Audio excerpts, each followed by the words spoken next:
morning, afternoon, evening, or whatever time it might be for you. Welcome, everyone. This is Partner First.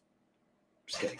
Where we bring in subject matter experts, vendors of note, and industry experts. As you may have noticed, I am your Not Ray host, Dean Trempellis, doing a Hawaiian shirt takeover of this video series.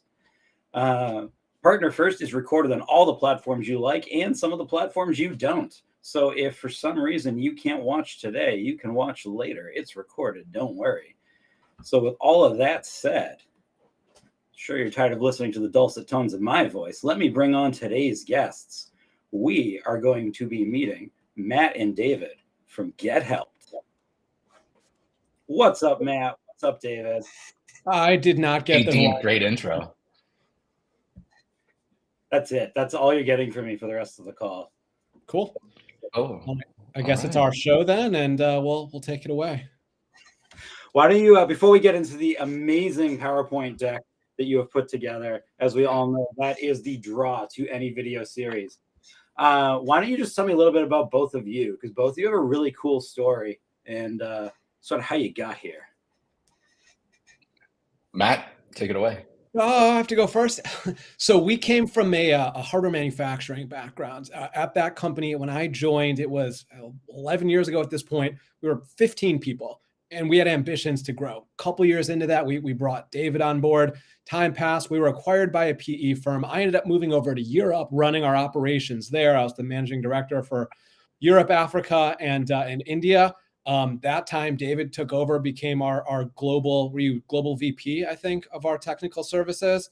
Titles. When I first started at the company, they told me, make my title whatever I want it to be. So I made my business cards that said I was, Supreme Overlord of blah, blah, blah, blah. And they made me throw those out and come up with the real title. So, titles, whatever. But yeah, that's our history that kind of led us to this. And David, I think you can really tell a better story about why exactly we're here at Helpt, because it was what you were living every day. Yeah, I think it's one of my favorite stories, actually. It's the boardroom story. So we had just signed a contract with this massive conglomerate company that said to us that we needed to be able to provide 24/7 support. And we were all sitting there in the boardroom, all fancy and whatnot, not in our Hawaiian shirts, unfortunately. And everybody just slowly started looking at me. And they were like, "You can do 24/7, right?" And I said, yeah, of course. And then I spent the next couple of years actually trying to figure out how to do it. Believe it or not, it's incredibly difficult. What I was trying to go against was this 3 or 4 hour window of time that I just couldn't get covered. Like Matt said, he was over there in Europe, so I had resources in the UK, I had resources in India, but there was still this little block that just couldn't get covered. And so I started to reach out to services out there that said that they could. And, I found a couple companies that picked up the phone, they took a message, they interacted with the customers, but they just did it at such a terrible level that when we left, we said, you know what, this is a huge market need. Let's see if we can fill it. I love that. That's literally where OIT came from, was trying to find a product that we could sell and realizing that all the offerings didn't meet what we needed. That's exactly. If you can't find the solution you need, build it. And so that's what we're doing. Yeah.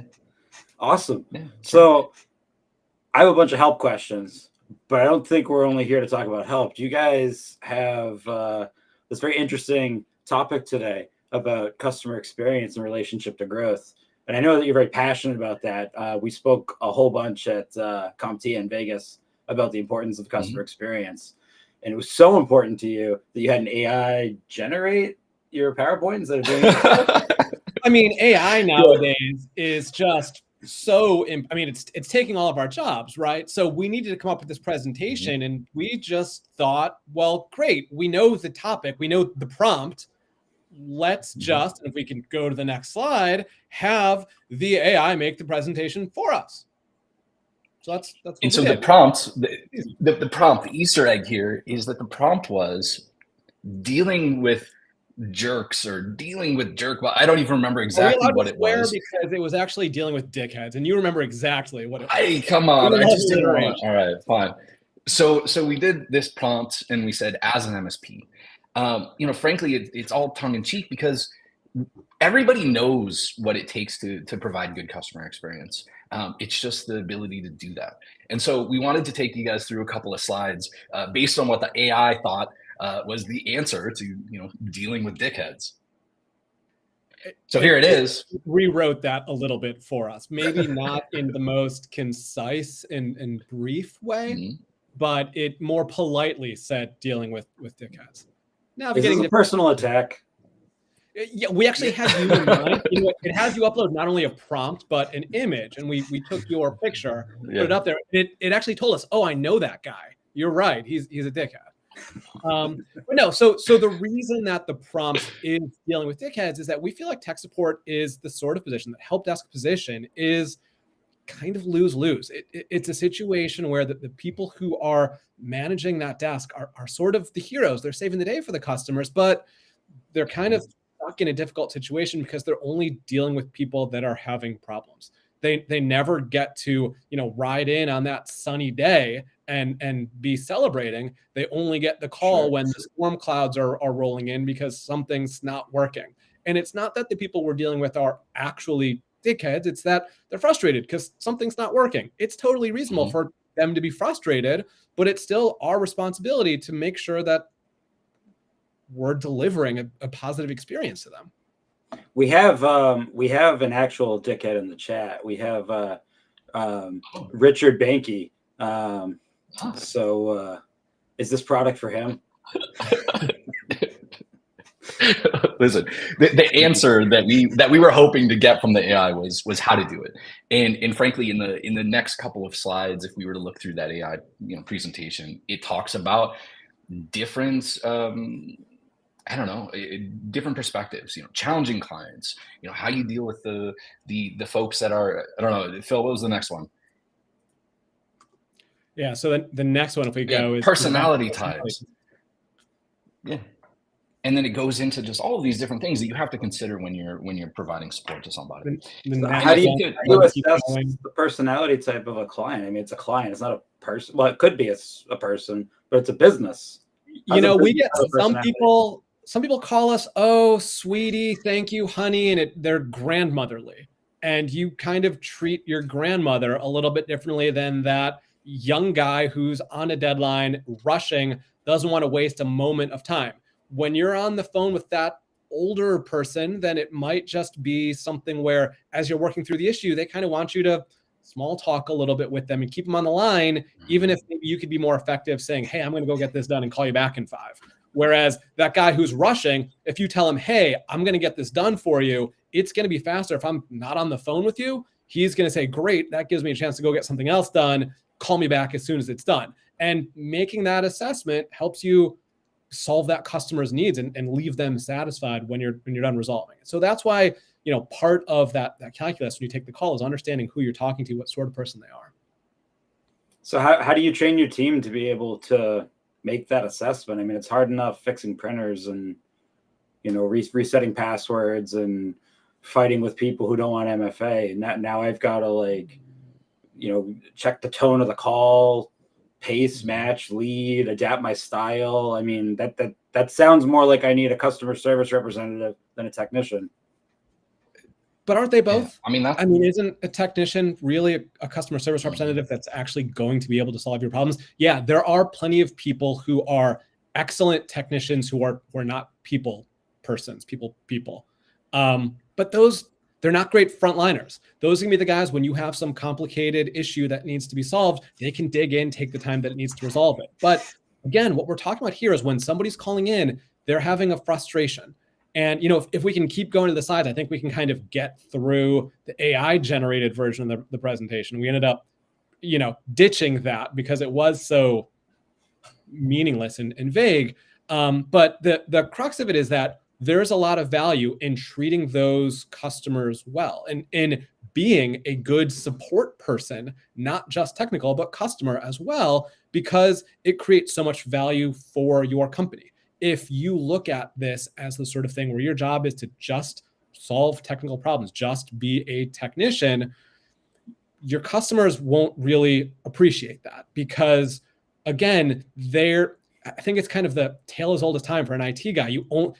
If the IT guy is not right in front of you, you wonder what he's doing. And if he's right in front of you, it's because there's a problem. Right. And so it's that nature of that role is that it's kind of inherently negative. But if you're providing that good customer service, people know things always go wrong. If people feel as though they are heard, that your response was quick, et cetera, then you're providing that good service that makes them feel good about what you're doing. They're not going to say, "Hey, what are those guys doing?" They're Well, going to like Ray, like Ray said, I've said this in my MSP. Like, this job would be amazing if I didn't have any clients. Mhm. And I think part of the point you're making too, like ultimately the MSPs watching don't want to hear this, but like tech support's somewhat of a commodity. That's not what people are buying from me. They're buying the experience they get from me. Yeah, exactly. I mean, that's spot on. It's a situation where we can call ourselves tech support representatives, help desk technicians, whatever, but there is a customer service involved. When you are that first line, you need to be able to manage those clients. Your question was, how do we train those people? A lot of it is kind of innate, really. We do coach and give cues, but really it starts before we even get to training. It starts when we hire, when we recruit people. We try to find people who naturally have that, way with people, the ability to understand. It's part of the interview process, really, where we can make sure that somebody's not just robotic. Candidly, I don't think I would be a great frontline person just because I'm probably more robotic than I would want to hire someone in this position to be. But, fortunately, we have the experience in recruiting for these sort of positions, and we understand what it takes.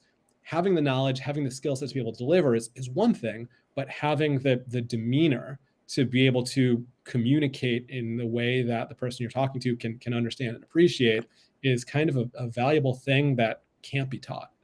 I know customer service is literally your bread and butter. So I'm not asking you to give out your secret sauce, but is there like a hot tip you could give for, what are you looking for in that process? You're clearly retaining amazing staff if you're selling an experience.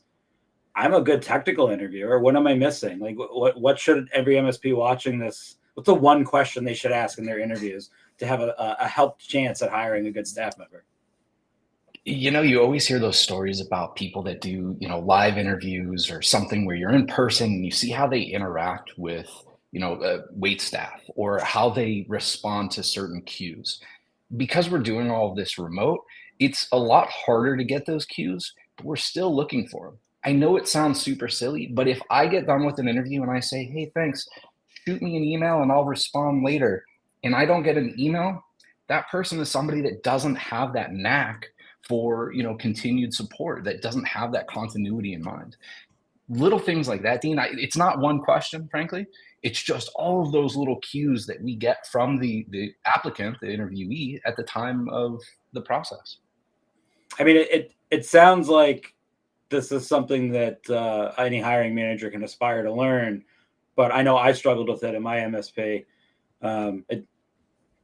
I don't literally want to tee you up and be a shill, but it sounds like there's got to be a better way. As all the Tupperware falls on me from the cabinet, there's got to be a better way. So, we talked a little bit about our background, but, one of the things that really makes us strong at what we do is our ability to find and retain the right people. And a lot of that comes from not my ability. I've interviewed tons of people in my previous position. A lot of them were, sales guys. It's kind of a different skill set. David's background actually prior to the previous business was in technical recruiting. He came into our company from a technical recruiting company. So that is, a previous career that really lined up well with a skill set that we need in this company. All right. And so, Dean, I think that you were priming us to say, let Helpt take care of all of those interview woes. And frankly, I know it sounds silly and we're making a big deal out of this, but I think frankly, that's what we're here for. When we do a sales pitch, Matt and I tell our prospects, listen, we're trying to do things different. And we're not being cliche about it. We're saying, what is a problem that you're running into when it comes to interviewing and hiring? Or what is a problem that you're running into with maybe your current solution? Like, what is that thing? Because then we will take that feedback and we'll say, okay, wait, maybe that's not exactly how we do it. We do it this way. What do you think? And then we take that feedback additionally, and we start to make changes in our process. one of the benefits of us being small and growing is that we're able to really refine ourselves to the needs of this community. And I know it sounds super cheesy. Sorry. But like, we're here to enrich this community. Like, when I tell people what we are or what we do, I say we're an MSP support organization. I feel better about my smallest client right now than I do about my largest. And that's going to sound weird too, but I'm going to tell you what. Our smallest client came to us and said, hey, I'm trying to grow my organization. I'm trying to grow the amount of clients that I have, the amount of users I'm supporting. I'm trying to grow. But I'm having a hard time doing that when I'm dealing with all these, tech support issues. He was at 60 users, and that was April of this year. Just a couple of days ago, we got word that he was at 122 users, and he just signed on 106 users. And it's like, man, how did you do that?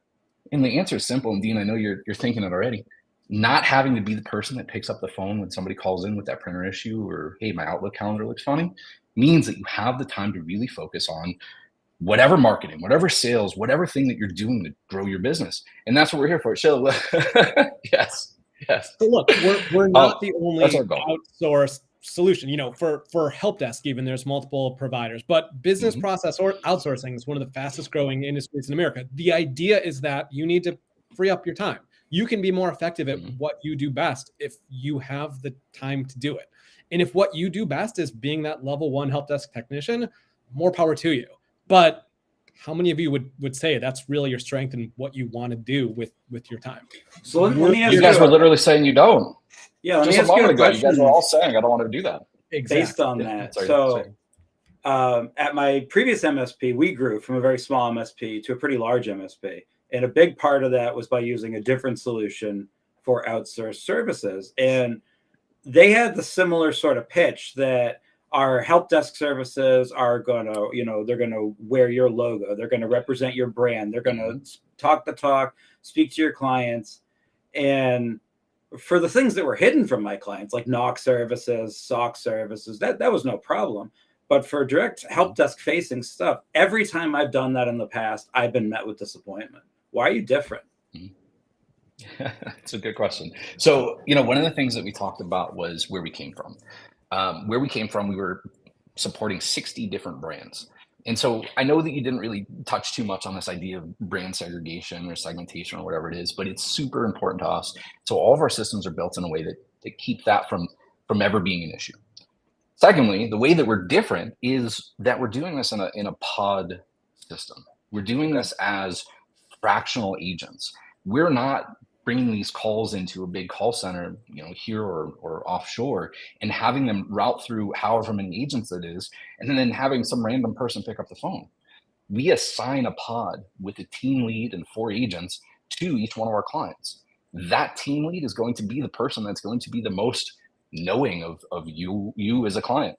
Those agents are going to be the ones that are going to be looking at that team lead. That continuity of support that we get from that pod system is something that you're not going to find many other places, if anywhere else. We were actually speaking to a client yesterday who said, well, what if I just want to hire 3 dedicated butts and seats? And that would have been me. You could do that. And in that case, we're kind of just doing the recruiting. We're doing the interviewing. We're doing the HR management for you. But really the value, and this is where the pod system comes to play, is the sort of load balancing behind it. If you, and I think we're kind of even skipping ahead. We talk about this a little bit on the slides, but I think we can just keep going. I'm being selfish and just asking my questions. Sorry. No, and it's great. we can rehash it by going back through the slides later on. But the idea is that, let's say that every call, every ticket came in sequence, or you had no SLAs and you could just get to them whenever you got to them. The average user requires something like 15 minutes of support every month. So if you have one technician who's supporting this assembly line, whatever of support needs, they're going to be able to support 700 users over the course of the month based on that 15-minute average, working 8-hour days, blah, blah, blah. But is that the reality? Like, do you guys who are running MSPs feel like you could support 700 users with just one technician? If you can, more power to you. You have your stack really dialed in. You have your processes really dialed in. You're doing a phenomenal job. You probably automated a ton. I think for most MSPs, that's maybe something to really aspire to, and it's not realistic. The industry norm is more like one technician for every 100 users you're supporting. 100. Well, let's ask Dean. 700.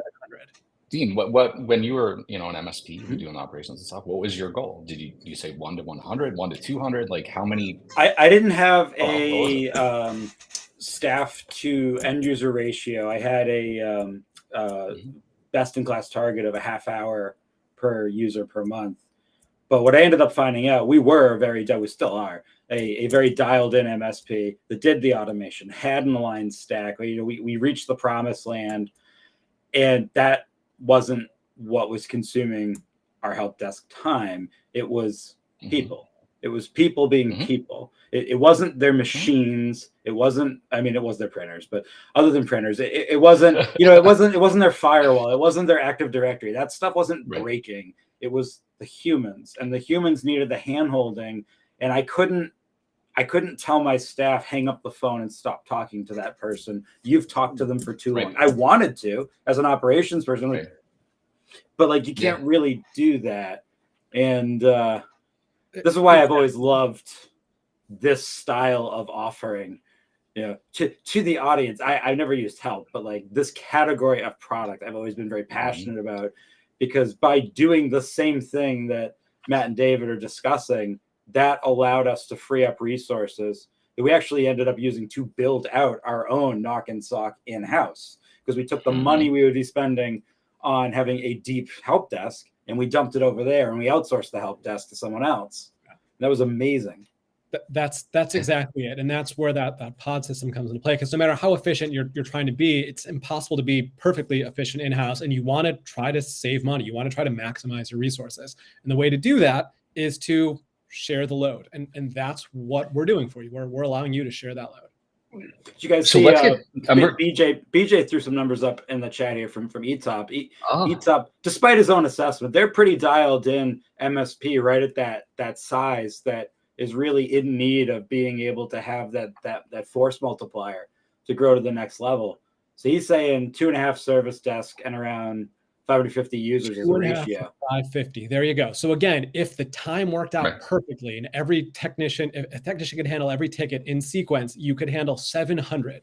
But instead, we're looking at, fewer than 200. And so again, whether it's 100, whether it's 200, it's nowhere close to 700. You talk about efficiency, you're at 30% efficiency. How do you recapture that other 70%? You have a resource that scales as you need it. When you have those, if you could snap your fingers and have 8 employees so that when that VPN goes down and everybody's calling in saying, hey, I can't connect to the VPN, there's somebody to answer the phone, then great, good for you. If you could snap your fingers and make that happen magically, awesome. If you need a way to do that in the real world, that's Helpt. I'm not going to name names, but the conversation that Matt was talking about that we had yesterday was with a client who was 300 technicians, a prospect. And they said, you know what, our goal is, 98% answer rate. And right now we're only at 90% because we're getting 150 calls a day, blah, blah, blah, right? And so it's simple calculus at that point, right? Like if you were to say, hey, there's 15 calls a day that are making it through or whatever the number is, how do you get those calls covered without adding another, buns and seats, as I call them? If you had somebody that just sat there and took, those handful of calls a day, that's all they're going to do. That's not worthwhile. Having somebody bolt on like us, where you can, do a consumption-based model, something where you're just tweaking those numbers, you're sending things our way so that we can cover that little gap. That's what we're here for. And really, most of what we're talking about with all these numbers is talking about business hours.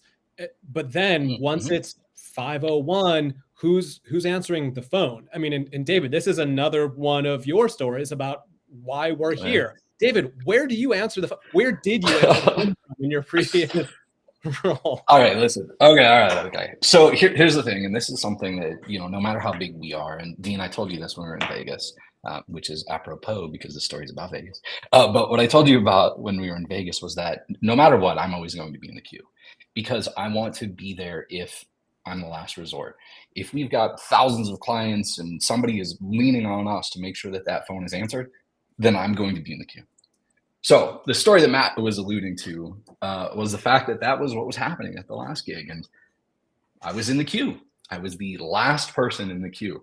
And I had 10 people that should have been called before me. However, they weren't. So there I was, Saturday night, I guess Sunday morning at that point. It's 2 o'clock in the morning. I'm sitting at a blackjack table at the Aria, having a blast, drinking a little bit, winning a little bit, just enjoying my time. All of a sudden, my phone rings. Of course, it pops up and it says, call service, because that's how I had the number in my phone. So I look at it and I look around and I think to myself, there is literally nowhere within hundreds of feet where I can be quiet enough to take this phone call. So I start running. I get up 2 o'clock in the morning. Everybody around me has no idea what's happening. I get up. I start running around. I'm just running like a wild person.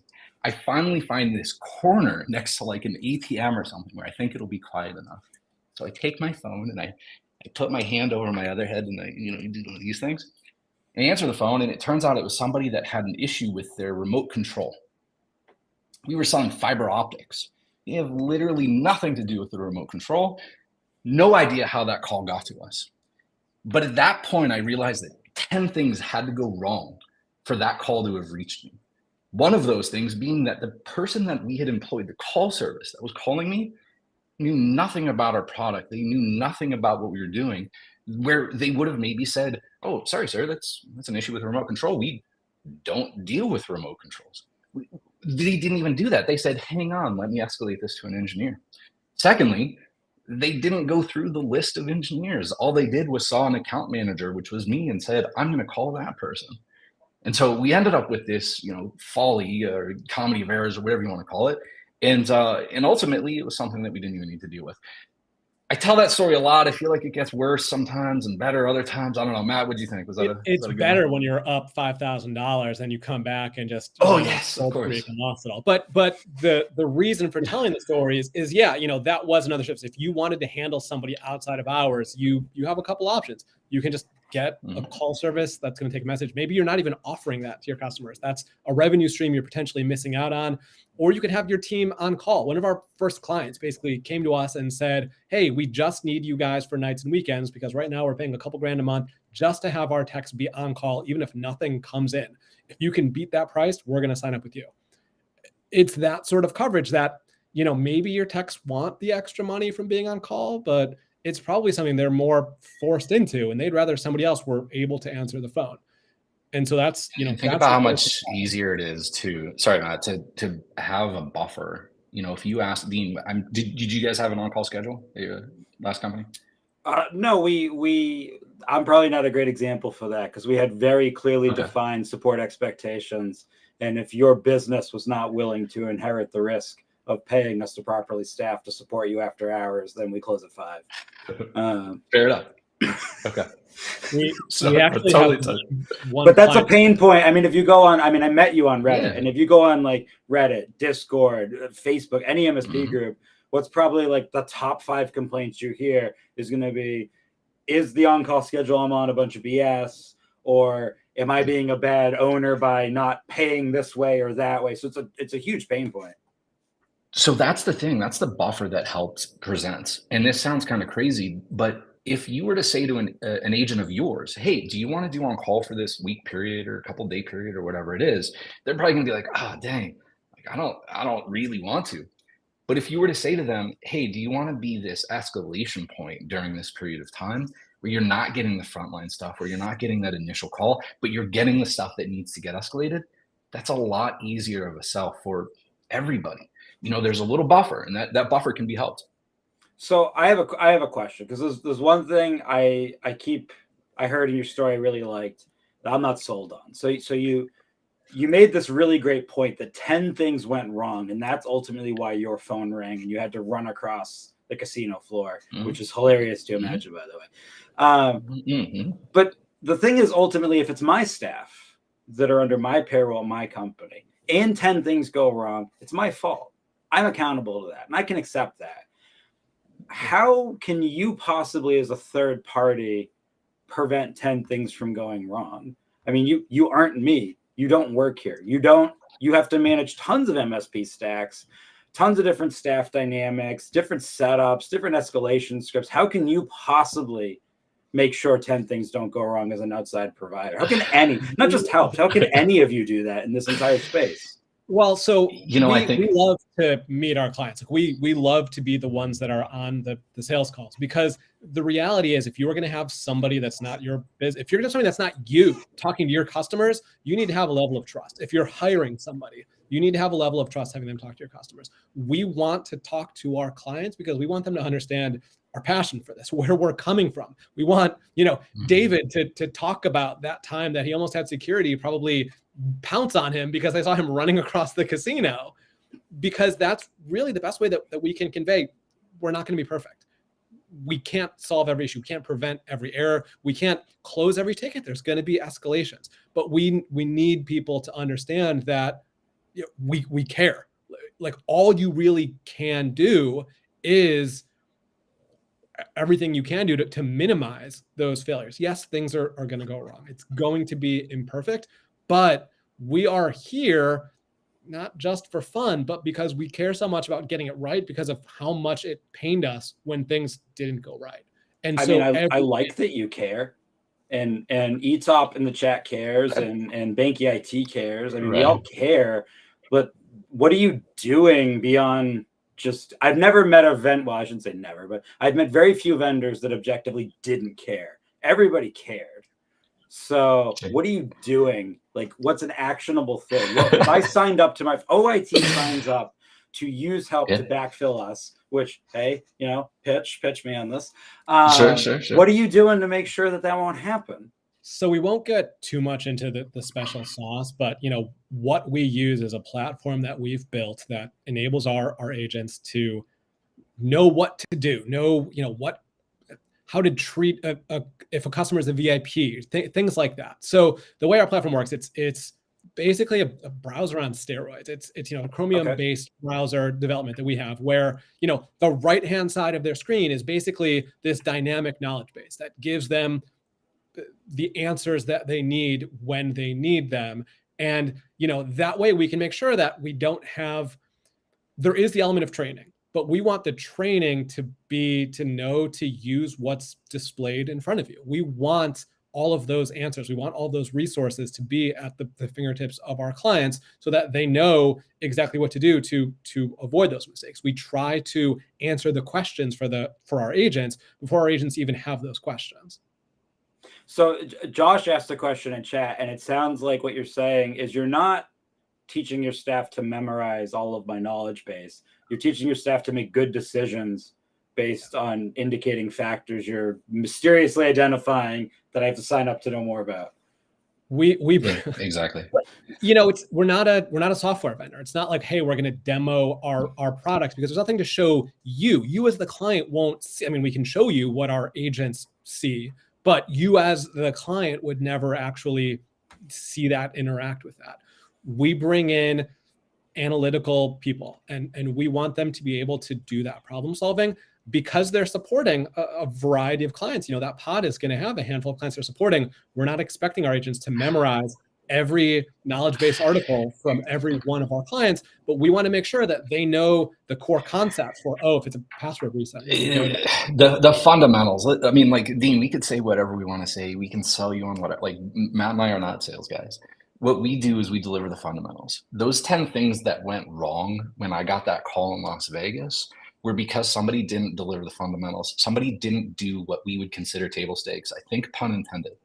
And I think that what Matt's trying to say is that, like, yeah, there's all of this operation stuff in the background that says, here's this knowledge base, here's this step to take to do this thing, whatever.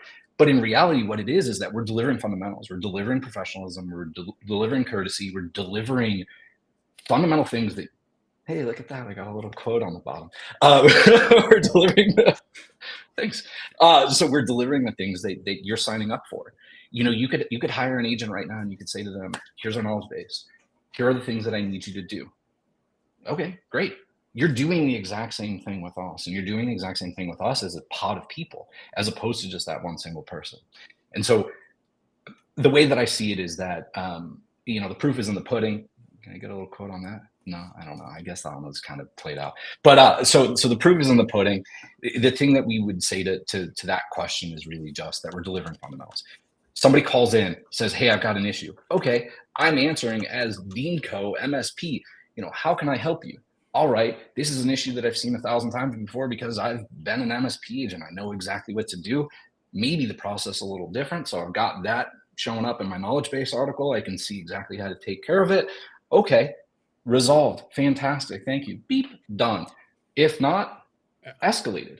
But we escalate the appropriate way. We escalate based on your requirements. And I think that that's the big, Well, difference. part of the reason why I'm pushing you to answer this question is having been an MSP and having used services like this in the past, most of the offerings fall into two categories. They either come in and say, here's how you're going to run your help desk so that we are able to support you. Or they say, give us all your KBs, and somebody who really speaks well is going to read your KBs back. And I haven't really heard what you're saying a lot, that we're going to teach good decision makers to give a really good experience. That's a little different. And I think it's kind of cool, which is why I'm pushing you to say it. Hey, keep going, keep going. And so this goes, again, this is a presentation not just about how we can deliver tech support, but how we are delivering good service. Yes, we're going to hook into your KBs so that if there is something that requires some unique process because of some system you've built, blah, blah, blah, we know how to do that. But the key fundamental to it is delivering positive experience through that process. So do you guys have a way to track? Do you have a way to track that? After, like, I like data. Like, is there a way that you could? I become a client. I'm using you. You're on board. We've gone through that whole process. I'm loving it. We're coming up on our first, whatever your review cadence is, which I'm sure you have some sort of review cadence. And I say, this is great. Prove to me that my investment was worth it. How do you show me that you were doing that? Are you tracking some sort of internal CSAT? Are you using my CSAT tool? Like how are you demonstrating that you're actually doing that? We would love to be able to send out the surveys after every engagement, but because we're white labeled, it's not so straightforward. So yeah, in a lot of cases, we'll use yours, and we love to get that feedback. When you're sending out that survey and getting positive feedback, we want to pass that to our agent. We want to understand that. We simultaneously are tracking the more measurable things, the resolutions, the call times, et cetera. We're actually looking at a system that'll help us measure sentiment in real time, using AI. It's a question of how much, weight to really put on that, because ultimately we need to know what the customer thinks. Well, because that's always the problem with CSAT, right? Because CSAT is different than NPS. So I could have 100 clients that their individual interactions with your platform are positive, but yet I could still decide that I don't want to recommend you to someone else or buy again. And it doesn't sound like you're having that problem. And I'm curious, like, you clearly, once again, I'm not asking you to reveal your secret sauce, but clearly you're doing something right that you're not having that problem. And that's probably something that people who are watching this would like to know, because I mean, I know that you don't get that with other competing platforms. So it goes back to those fundamentals. It's being respectful of someone's time. I mean, when there's an issue that needs to be resolved, sometimes it's going to take 2 minutes, sometimes it's going to take 20 minutes. And if it's 20 minutes, they don't necessarily need to sit on the phone. And some people will appreciate the fact that you didn't waste their time. That if it's something where you need to escalate, you recognize that quickly so that you move to that next step and get them the help that they need, the resolution that they need as quickly as possible. It's treating people the way you'd want to be treated. You don't want somebody wasting your time running around in circles. You want somebody being friendly, being helpful, solving your problem, and doing it as quickly as they can. So how do you escalate it back to me? I'm sorry, I've totally derailed your presentation. No. I don't care. That's what you get for the Hawaiian shirt treatment. How do you, when you're giving that experience that you just explained, like, there's going to be times where, despite any of our best efforts, someone's determined to be unhappy. How does your team know to identify that and let my team know in a timely manner, where I'm not coming in at 8 a.m. and being like, oh, Helpt, what did you do last night? Yeah. We have two, in our knowledge base articles, we've got two sections. We've got one that says urgent escalation, and we've got one that says non-urgent escalation. The urgent escalation is when they've discovered that customer needs urgent escalation, and we will take the exact steps that are required. It goes back to the Vegas story. If, Dean, you told me, hey, call me 3 times. If I don't pick up because I'm snoozing, call Ray, whatever. We'll do whatever it is that is required. We keep an open line of communication. We're on Slack internally. We're on Teams for almost, I guess, a good majority of our clients. I might ping you. Hey, Dean, it's 8 o'clock on Sunday. Are you around? Here's something that's happening. We're acting as a part of your team. We're acting as an agent for you. I think that, and I'm sorry for taking a step back, but I think that one of the things that we're getting at with the analytics is that we're not really going to be an IT service manager. We're still going to rely on your tools. We're going to show you the analytics that we're able to capture based on the way that we white label our service. But there's still going to be somebody that needs to say, hey, I got a complaint from this person. Let's dig a little bit deeper into this ticket. The same way that you might pull an agent aside and say, hey, what happened on this one? This seems a little funny. You just pull us aside. You could send me a text message. You could send it to the team lead, the pod lead, the person that's going to be the most familiar with your account. And you can say, investigate this thing for me. Just that is going to be a huge time savings. Obviously, we don't want it to happen, but if it does, it's something where you can say, hey, what happened? And we'll tell you. So there's a question in chat from someone I know has a pretty mature, like upper mid-size MSP, and I know of also has used outsourced services in the past. And it's the same thing that I would ultimately be concerned with if I hadn't met you already and had the benefit of having this question answered. So what is going to prevent you from being just like any of the solutions that have been around for the last like 15 years? I back when I had VSA in like 2011, that it was, what was it, like ProVal or something at the time, was literally selling bolt-on services for VSA. I mean, it's not a new concept. What are you going to do to keep just being just that commodity offering? So the way that we have our pod set up is that it's cookie cutterable. I don't know if that's a real word, but we have these pods of people that are going to be able to be replicated. Each client is going to be assigned 1, 2, 3 pods, however many that they require to be supported. But we're not going to deviate from that idea. Here's a pod, Dean. This is 5 people. That pod can be completely distinct and separate from the other pod. And as we continue to cookie cutter out these pods, we're going to be able to have, I don't know, better scaling than others. We're not saying that we're putting this into a queue with 100 agents that are going to click the button to pick up the phone. We're saying we're going to assign you a pod, fractional agents, but it's not outsourcing. Like that drives me crazy. This is partnership, which I also got torched on Reddit for saying. This is partnership within. You saw that, yeah. So this is a partnership with you. Like we're assigning these agents as fractional tech support agents to sit down and act on behalf of you. We're not saying, let the call come in and have it go to 100 people. We're saying it's these 5 people. That's it. So then what's the 5-year plan? Are you going to be hosting your own conference? Are you going to be offering 3 other bolt-on tools? Because I have seen other people scale huge on this model, and it's gotten a little diluted from their original vision. Yeah. Are you have a plan to grow this that far? So I think that one of the crazy things, and I'm in the kitchen, so I'm going to go grab some tinfoil and put it on my hat, and my head with a little tinfoil hat. I think that one of the things that we're looking at is this workforce change. Like we're staring down the barrel of this thing that's happening in society where people don't necessarily want to work in 8 to 5, right? People don't necessarily want to be in an environment where they've got to hop in the car and go to the office. And so we're trying to build a platform 5 years from now where, folks can kind of jump in queue, where they can be available, where they can be, Ray doesn't want to work at all. Yes, Ray, exactly. Exactly. But when you get bored, if you could hop on and provide support, that's the type of thing that we're trying to lean towards. We're trying to mature into the way that the workforce is going, and we're trying to provide a solution that's going to work for everybody. Earlier, you said something about the human element. Like, I got a text from my mom saying, hey, I can't get my dual monitors working, just a couple minutes before this call started. My mom is, making up of a very large generation. I hope that didn't sound funny, but she's in a generation that is of a lot of people. That generation of people is still, at the office, and they're still going to need these, levels of support. Below another generation, a couple generations, there's kids that are being born with tablets and phones in their hands.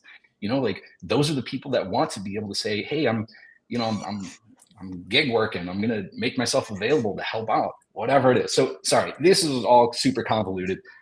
I think we're growing towards a platform where we're going to allow some more of that scaling. Well, so let me ask you a quick question. I know this kind of derails the presentation, but you mentioned something really interesting where you're talking about how technical employees want to work and what they do and don't want to do. So let me put myself in that mindset. I'm a, I don't know, level 1, level 2 MSP technician. I'm dissatisfied with MSP life, but I love what I've learned.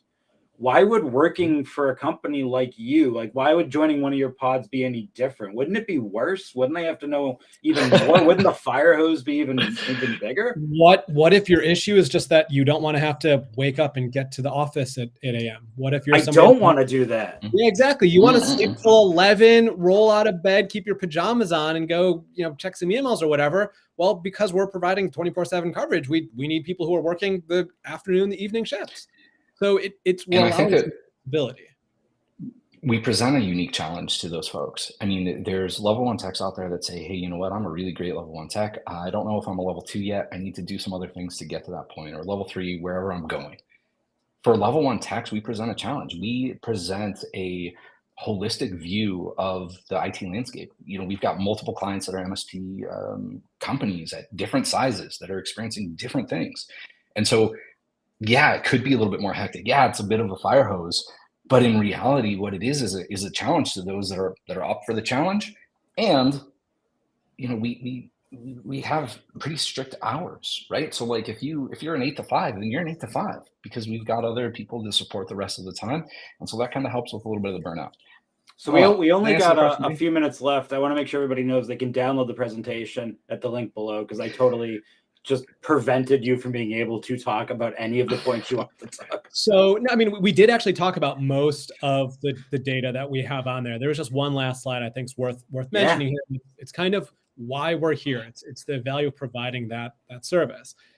The reality is that it's hard to know who to trust, who to buy from, who to trust your business to. And you can go on Amazon and see something with thousands of reviews and not know if those are bought reviews. One of the most powerful things is word of mouth. And in order to get word of mouth, you need to have positive interactions. You need to have positive experiences. Absolutely. And you want to build evangelists essentially. And that's why we think what we're doing, it's more than just the cost savings of outsourcing, getting that efficiency from your help desk team. It's our focus on that customer experience that makes sure that when somebody is calling in with an issue, when they're calling in frustrated, and we can solve the issue and diffuse that frustration, it leads to a positive experience. We know, everyone knows things are going to go wrong, and it's how well you and your company deal with it when things go wrong that reflect your value to that customer. And so this is just the one slide that we'll close on, where we really just point out some stats on why it matters to deliver that good customer experience. Yeah, maybe it's you're supporting some 100-person law firm and it's just one paralegal that's calling and they're frustrated and you make them happy. And what value is that? It's not like they're a decision maker at this big law firm, but they then talk to their friends, their colleagues, their peers, or whatever. And there's somebody else that's looking for a similar service. And all of a sudden they're turned on to you. It's so much easier to trust that word of mouth sort of recommendation as a way of growing your business. All the advertising, all the sales you can do is great. People really need to believe in you. And they're really going to believe in what their peers, what their friends are saying. Keeping the customers happy, not only leads to the word of mouth, it leads to customer retention. It makes sure that those customers aren't leaving you. If you have those negative experiences, you lose that customer. How much time, how much money is it going to cost you to replace that customer? So again, just wanted to wrap up this one slide. Yes, reminder, you can download the full slide deck. We really only had those first couple AI generated slides. Then most of the deck was our own. You can probably tell which was which when you download it. But I think this is the core of the matter of why it's important to deliver that experience, because it's just going to be generally holistically good for business. Guys, I love talking to you today. We're unfortunately at the end, but this is why I derailed your presentation. If your MSP is at all thinking about scalability concerns, talk to David and Matt. Their website has pricing, which is nice. I thank you for doing that. But actually talk to them. It's worth it. They're amazing. Guys, thank you so much for being here. Thanks for having us, Dean. Appreciate the time. We have some wonderful upcoming events, and our very own AI generated Phil we'll go over them. Beep boop. Hey guys, we got a few events. It's been a busy week already. We had wins and losses last night. You can go rewatch that. It's always on Tuesdays at 7:30 p.m. And this morning we had a new episode of AI Roundup, and that's every Wednesday at 10 a.m. And of course, you just witnessed the amazing Partner First with our new host, Dean. And then on Friday, we've got another event for you, MSP Community Live. That's going to be right after MSP Dispatch at 11 a.m. Eastern Time. Guys, it was great meeting both of you officially on video. I love seeing you online in our forums, Reddit, Discord. Yeah, we're here. Yeah, Are you we're gonna be here. on vacation? Find us. I don't know if we're planning on that. There's a lot of events to get to. There's only 2 of us. It's tough. Only 2 of you entirely at Helpt. You heard it here first. That's right. Better not get a call, Dean. I might have to run off. All right, guys. Thank you. Bye. Bye, guys. Thank you.